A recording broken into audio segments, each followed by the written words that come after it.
भगवान राम को 14 वर्ष का वनवास हुआ तो उनकी पत्नी माँ सीता ने भी सहर्ष वनवास स्वीकार कर लिया। परंतु बचपन से ही बड़े भाई की सेवा में रहने वाले लक्ष्मण जी कैसे राम जी से दूर रह जाते। माता सुमित्रा से तो उन्होंने आज्ञा ले ही ली थी वन जाने की, परंतु जब पत्नी उर्मिला के कक्ष की ओर बढ़ रहे थे तो सोच रहे थे कि माँ ने तो आज्ञा दे दी, परंतु उर्मिला को कैसे समझाऊंगा, क्या कहूँगा। यदि बिन बताए जाऊंगा तो वो रो रो कर जान दे देगी, और यदि बताया तो साथ जाने की जिद करने लगेगी और कहेगी कि यदि सीता जी अपने पति के साथ जा सकती हैं तो मैं क्यों नहीं।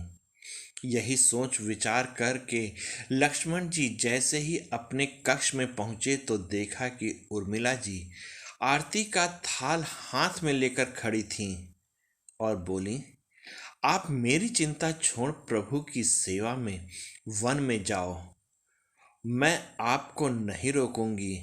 मेरे कारण आपकी सेवा में कोई बाधा न आए, इसलिए साथ जाने की जिद भी नहीं करूंगी।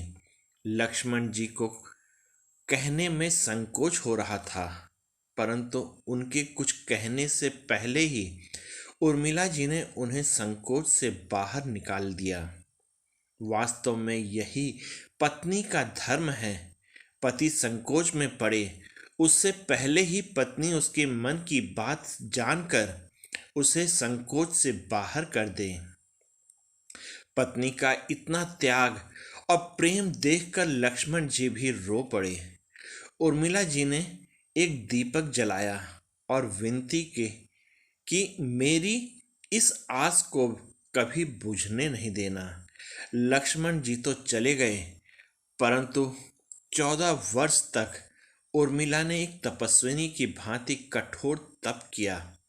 वन में भैया भाभी की सेवा में लक्ष्मण जी कभी सोए नहीं, परंतु उर्मिला ने भी अपने महलों के द्वार कभी बंद नहीं किए और सारी रात जाग जाग कर उस दीपक की लौ को बुझने नहीं दिया। मेघनाथ से युद्ध करते हुए जब लक्ष्मण जी को शक्ति लग जाती है और हनुमान जी उनके लिए संजीवनी का पहाड़ लेकर लौट रहे होते हैं, तो बीच में अयोध्या में भरत जी ने उन्हें राक्षस समझकर बाण मार देते हैं और हनुमान जी गिर जाते हैं। तब हनुमान जी सारा वृत्तांत सुनाते हैं कि सीता जी को रावण ले गया, लक्ष्मण जी मूर्छित हैं। यह सुनते ही कौशल्या जी कहती हैं कि राम को कहना कि लक्ष्मण के बिना अयोध्या में पैर भी मत रखना, राम वन में ही रहे। माता सुमित्रा कहती हैं कि राम से कहना कि कोई बात नहीं, अभी शत्रुघ्न है, मैं उसे भेज दूंगी। मेरे दोनों पुत्र राम की सेवा के लिए ही तो जन्मे हैं। माताओं का प्रेम देखकर हनुमान जी की आंखों में अश्रुधारा बह रही थी, परंतु जब उन्होंने उर्मिला जी को देखा तो सोचने लगे कि यह क्यों एकदम शांत और प्रसन्न खड़ी हैं। क्या इन्हें अपने पति के प्राणों की कोई चिंता नहीं। हनुमान जी पूछते हैं, देवी आपकी प्रसन्नता का कारण क्या है। आपके पति के प्राण संकट में हैं। सूर्य उदित होते ही सूर्य कुल का दीपक बुझ जाएगा। उर्मिला जी का उत्तर सुनकर तीनों लोकों का कोई भी प्राणी उनकी वंदना किए बिना नहीं रह पाएगा। वे बोली, मेरा दीपक संकट में नहीं है, वो बुझ ही नहीं सकता। रही सूर्योदय की बात, तो आप चाहें तो कुछ दिन अयोध्या में विश्राम कर लीजिए, क्योंकि आपके वहां पहुंचे बिना सूर्य उदित हो ही नहीं सकता। आपने कहा कि प्रभु श्री राम मेरे पति को अपनी गोद में लेकर बैठे हैं। जो योगेश्वर राम की गोद में लेटा हो, काल उसे छू भी नहीं सकता। यह तो वो दोनों लीला कर रहे हैं। मेरे पति जब से वन गए हैं तब से सोए नहीं हैं। उन्होंने न सोने का प्रण लिया था, इसलिए वे थोड़ी देर विश्राम कर रहे हैं और जब भगवान की गोद मिल गई तो थोड़ा विश्राम ज़्यादा हो गया। वे उठ जाएंगे और शक्ति मेरे पति को नहीं लगी, शक्ति तो बल्कि रामचंद्र जी को लगी है।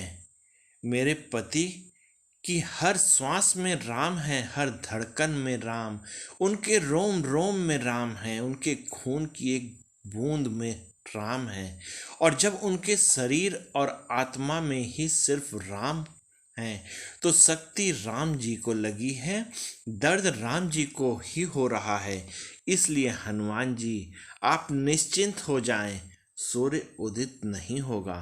वास्तव में सूर्य में भी इतनी ताकत नहीं थी कि लक्ष्मण जी के जागने से पहले उदित हो जाते।